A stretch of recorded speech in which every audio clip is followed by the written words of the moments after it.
আমি না মরলে এই কাগজ তোমার পাবার কথা না। আচ্ছা, আমি কি শালা বুড়ো হয়ে মরছি? বয়স কত হয়েছিল? 2-4টা বাচ্চা কাচ্চা হয়েছিল তোমার আমার? হাসি পেয়ে যাচ্ছে লিখতে বসে। জীবনে ভাবি নাই মরার আগে কোনোদিন এইসব ঢং করে মরা লাগবে। তো কেমন কাটে দিনকাল? সব ঠিকঠাক? এখন আমি নাই, আমার পাপ নাই, সুখ আছে। সুখ সুখ কি জানো? পাখি। শালার পাখিদের আবার রীতিনীতি অন্য জাতের। তুমি যেই পাখিদের খাঁচায় পুষতে চাইবা, ওই শালা জীবনেও আপন হবে না। সুযোগ পাইলেই উড়াল মারবে, ফিরেও তাকাবে না। সহজ না ম্যাডাম, আপনার জীবন খুব কঠিন হবে। আপনি আইনজীবী হবেন, হন, তাই বলে আমার মতন জয় আমিরদের বিপক্ষে হইয়েন না। এক জয় আমিরের বিপক্ষে গেলেন, আপনি তার হয়ে গেলেন। আবার কোন শালার বিপক্ষে যাবেন সেই শালায়? না, বিপক্ষে গিয়ে একবার দেখলেন তো কি হয় এই পথে। আপনি কিন্তু আপনার পথ না। এই দুনিয়া আপনার নীতিবোধ কেড়ে নিয়ে আপনাকে পরী থেকে শয়তান বানাতে সর্বদা সচেষ্ট। হার্ভি রেন্ট বলেছিল, You either die a hero or live long enough to see yourself become the villain. হয় তুমি নায়ক হিসেবে মৃত্যুবরণ করো, নয়তো বেঁচে থাকো নিজেকে একসময় খলনায়ক হয়ে যেতে দেখার জন্য। হ্যাঁ, আমি মরলাম না, বেঁচে রইলাম। সেদিন মরলে কি হতো জানো? সর্বহারা এক ত্যাগী নায়ক, নিষ্পাপ জয় আমির হিসেবে মরে যেতাম। কিন্তু বেঁচে থাকতে গিয়ে আমি নিজেকে তোমার মতো নীতিবানদের চোখে ঘৃণিত এক পাপিষ্ট হয়ে যেতে দেখলাম। কিন্তু আমি থামালাম না নিজেকে।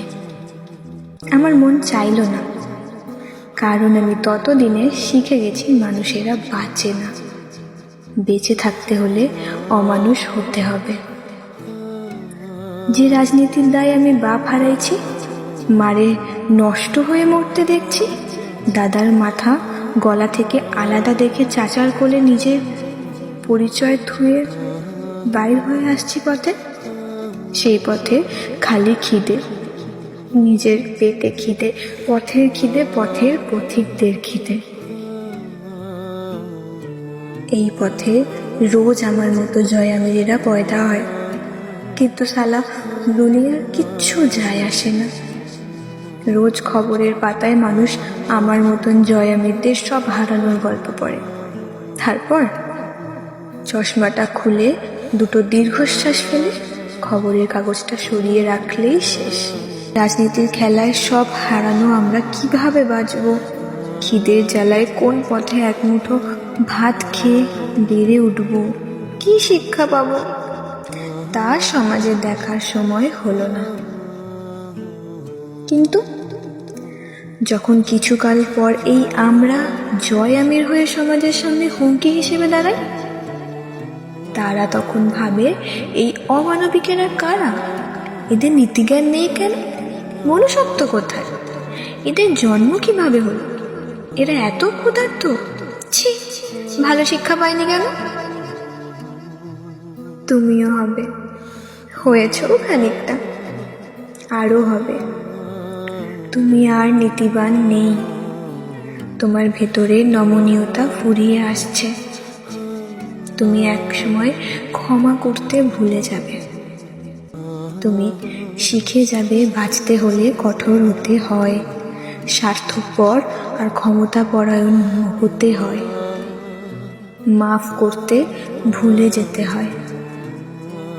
বুকের সব হারানোর ব্যথা দমিয়ে বেশিক্ষণ অহিংসার গুলি ছাড়া খুব কঠিন জুনিয়র। চট করে নীতির সুতো ছিঁড়ে প্রতিশোধের আগুন দাউ দাউ করে জ্বলে ওঠে। তখন মানুষ আর মানবিক থাকে না, জয় আমির হয়ে যায়। তুমিও ধীরে ধীরে জয় আমির হয়ে যেতে পারো। মানুষ তখন তোমার নিষ্ঠুরতায় ভয় পাবে, রেগে যাবে মনে মনে। মানুষ ব্যথা পেতে পেতে যেদিন ব্যথা সওয়ার ক্ষমতা লাভ করে, সেদিন থেকেই সে মানুষের ব্যথা অনুভব করার ক্ষমতা হারায়। যা নীতিবানদের চোখে অমানবিকতা। শোনো জুনিয়র, তুমি ভাবো তুমি অন্যায় দেখে অন্যায় সয়েও সৎ থাকতে পারবে। তুমি ভুল। দুনিয়া ভালো না। আমার অভিজ্ঞতা বেশি। একটা যুক্তিহীন সত্যি শোনো, সৎপথ মানুষকে অসৎ বানায়। সৎ থেকে তুমি শুধু হারাবে। তাতে তুমি সততার উপর বিশ্বাস হারাবে, দ্বিধায় পড়বে। তারপর তুমি সৎ অসতের পার্থক্য ভুলে যাবে। কারণ ওই যে বললাম, বুকের হাহাকার নীতির চাইতে বেশি শক্তিশালী। মানুষের বিবেক ধ্বংস করতে ওর একবার নড়ে ওঠাই যথেষ্ট। নিজের ভাগ্য নিজেকে লিখতে হয়, আর তারপর সেই ভাগ্য লেখক ছোটে মানুষের ভাগ্য নষ্ট করতে। এটা নীতি। এসব আমার নীতি, তোমার সাথে মিলবে না বোধহয়। আমাদের বড় ঘরে এক বিপ্লবী আছে, তোমার তার সাথে দেখা হবে না। তার সাথে মেলে নাই। সে আমার মতো খলনায়ক হয় নাই, সে বিপ্লবী হয়েছে। তুমিও হয়তো সেই পথেই যাবে, কারণ তোমার এক পর্যায়ে বাধ্য হয়ে অন্ধকারকে গ্রহণ করেছ। আমি অন্ধকারে জন্মেছি, আমি অন্ধকারে গড়ে উঠেছি।